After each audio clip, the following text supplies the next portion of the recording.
esta segunda edición de la Rotativa del Aire. Les habíamos contado al inicio del noticiero, les hacemos el resumen porque Andrés Hurtado anunció su despedida el fin de semana, una despedida temporal, según lo que él dijo, de la televisión, después de revelarse una presunta trama de tráfico de influencias y coimas. Y ayer, domingo, lo que anunció la Superintendencia Nacional de Migraciones fue justamente una alerta ante una posible huida o salida del país. Así que vamos a hablar de Andrés Hurtado, de su vínculo además con la familia Ciucho y de otras autoridades, con el doctor Andy Carrión, abogado penalista, que nos acompaña en estudios. Doctor Carrión, bienvenido como siempre a RPP.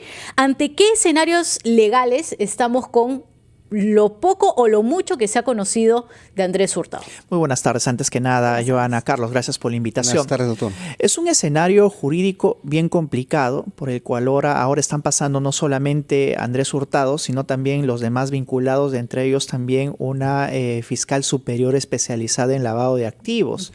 Mientras tanto, digamos, con toda la información que hasta el día de hoy se ha venido ventilando, podríamos estar hablando de hasta 3 delitos, ¿no? El principal de ellos, el delito de tráfico de influencias, que tiene una pena que puede llegar incluso hasta los 6 años.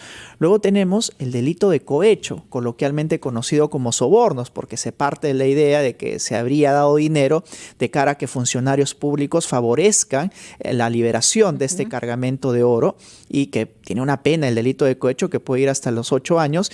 Y el más grave de ellos, ¿no?, que es el delito de lavado de activos, porque se supone que ellos manejaban dineros que tenían un origen ilícito, vinculado no solamente al delito de cohecho, sino también al delito de tráfico de influencias. Y este es uno de los delitos más graves, que puede llegar hasta los 15 años de prisión. Ahora, si en el caso de que Andrés Hurtado sea investigado, que creo que va a pasar obviamente, ¿no?, y sea hallado responsable de estos delitos, ¿cuántos años de prisión podría recibir, de acuerdo a la legislación que está vigente?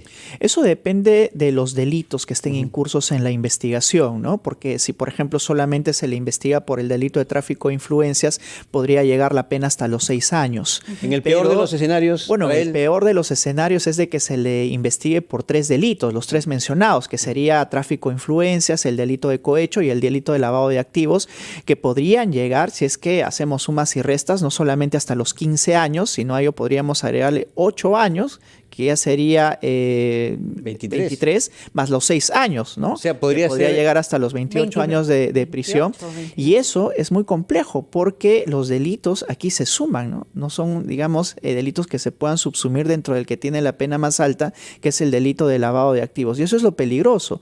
Por eso es que hablamos de una pluralidad de delitos. Y además, pluralidad de agentes también, porque vemos que la participación no solamente se da como intermediario a raíz de la participación de Andrés Hurtado, sino que hay varios actores, ¿no? Quien busca la influencia, quien finalmente es el funcionario que termina beneficiando a el traficante de influencias, entre otros, ¿no? ¿Y qué medida coercitiva debería, a su criterio, doctor, emitir la Fiscalía o el Ministerio Público luego de que se conociera ayer la alerta de migraciones de una posible salida de Andrés Hurtado y otros más del país? Es cierto, ¿no? Ayer formalmente se conoció de que Migraciones había emitido una alerta nombrando a 4 personas, si es que estas se predisponieran a salir de nuestras fronteras.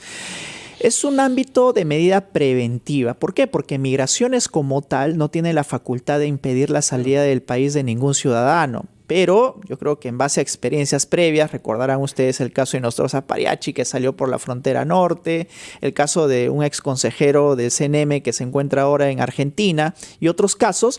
Lo que ha hecho Migraciones es curarse en salud y decir, bueno, vamos a nosotros informar a las autoridades competentes si alguno de ellos intenta salir del país. Si bien es cierto, ellos no tienen la facultad de impedir la salida, pero sí, al informar de manera inmediata a las autoridades, podrían generar a través de ello una resolución judicial de manera inmediata que sí impida la salida del país a raíz del reconocimiento de un peligro de fuga. ¿Qué podría suceder con los hermanos Ciucho? Porque Ana, en esta entrevista, lo que dice es: Andrés recibió el total de $1 millón para que junto a la fiscal Elizabeth Peralta pudieran gestionar la devolución de 100 kilos de oro incautado a Muley. Aquí hay un poco al primo de ellos, ¿no? Sí, de hay ella. versiones contradictorias, ¿no? El día de ayer, por ejemplo, ha declarado la propia fiscal superior dice que no tuvo nada que ver, que no eran 100 kilos, que estaba en otra que más fiscalía, bien eran 200 kilos, etcétera, ¿no? Pero partiendo de la idea de que la primera mención, la versión de Ana Ciucho es cierta, de que fueron 100 kilos, pues aquí podría imputársele el delito de cohecho, porque ella es la funcionaria pública. Lo que se tiene que corroborar en ese sentido, Joana, es de si ella era la competente para poder promover la liberación, la desafectación de estos bienes incautados. Okay. Y te lo digo desde la experiencia, Joana, cuando ya se incautan algunos bienes, estos no suelen ser liberados hasta que se dé una decisión final, ya sea el archivo total del caso o quizás la absolución si es que hay una sentencia condenatoria, porque pasan muchos meses y hasta años para que ello suceda. Sin embargo, por lo visto, y aquí según lo mencionado, esto ha sido más bien express, ¿no? Y eso también tiene que evaluarse dentro de lo que la Fiscalía vaya a tomar, en las medidas que vaya a tomar la Fiscalía respecto a este caso.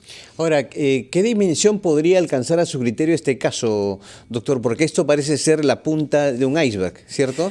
Porque aquí se habla de tráfico de influencias, posible delito de cohecho, lavado de activos, las personas involucradas, o sea, da la impresión de que esto es simplemente el inicio de algo mucho más grande que se viene. Es el inicio, creo yo, de muchas líneas de investigación que se pueden abrir en torno a los actores que ya están incluidos en esta investigación. Porque si se investiga, Carlos, por ejemplo, el delito de lavado de activos, lo que va a tener que hacer la Fiscalía es primero levantar el secreto bancario, bursátil y financiero, y con ello ver todo el historial de movimientos financieros y bancarios que haya tenido la persona involucrada. Y si Andrés Hurtado está involucrado en ello, pues va a tener que demostrar de dónde viene su patrimonio. Y aquí vienen elementos importantes, porque el delito de lavado de activos lo que también busca es identificar delitos precedentes, ¿no? Y ya han habido hace muchísimos años imputaciones, como por ejemplo, no solamente el delito de tráfico de influencias o el delito de cohecho, sino también porque ha sido imputado, yo creo hace muchísimos años, de ejercer la labor de proxenetismo.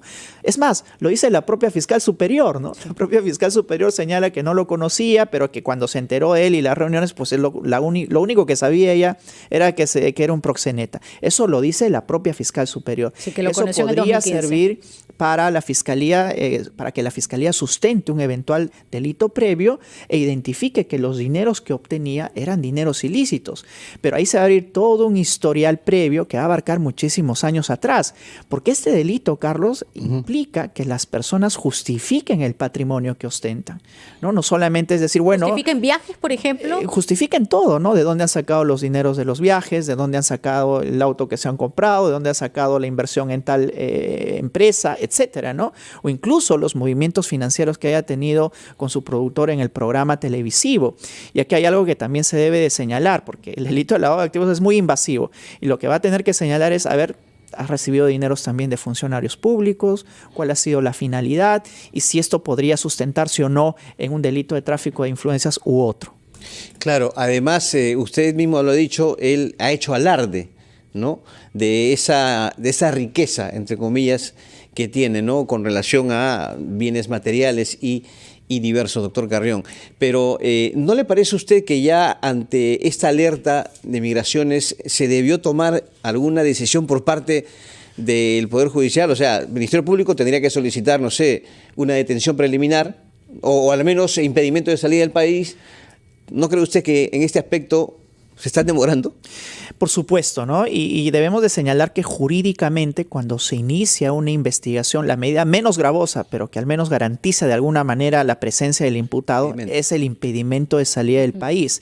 Y además de que requiere un estándar muy bajo para que el juez se lo pueda otorgar.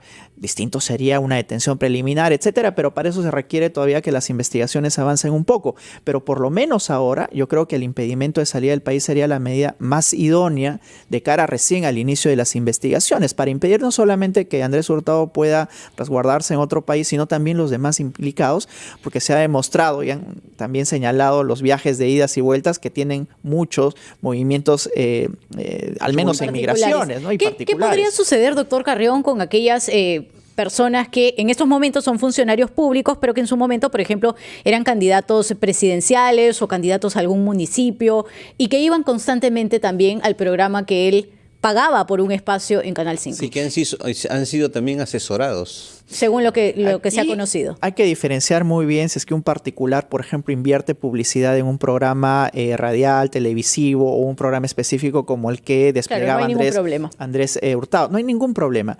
El problema viene cuando los dineros devienen más bien del erario público, ¿no? Y esto se debe de justificar muy bien, porque uno no puede, digamos, encubrir esta transacción simplemente bajo el calificativo de media training. Tiene que haber una justificación, y si es que realmente se ha prestado o no el servicio que se consigna dentro de las facturas o boletas del pago a funcionarios, y más aún si es que la persona no lo ha recibido directamente, porque entiendo de que aquí más bien esos dineros lo habría recibido una tercera persona, productor del programa de Andrés Hurtado.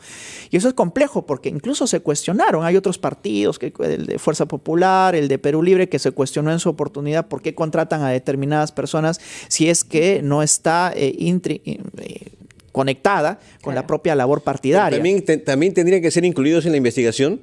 Por ejemplo, Hernando de Soto lo reconoció en su momento, ¿no? Bueno, o el alcalde de Lima que va...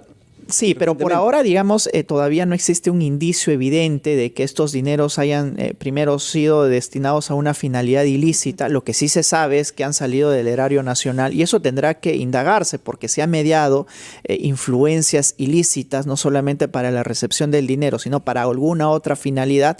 Pues eso es algo que sí entraría dentro de las investigaciones. Pero por ahora todavía no tenemos esa información. Por eso es que yo repito lo que, Carlos, tú dijiste, es la punta del iceberg, ¿no? Y a medida que la Fiscalía vaya recabando más evidencias, también puede ampliar no solamente los delitos que se vienen investigando, sino el número de personas implicados. Doctor Carrión, muchas gracias. Andy Carrión, abogado penalista, por estar con nosotros aquí en la rotativa de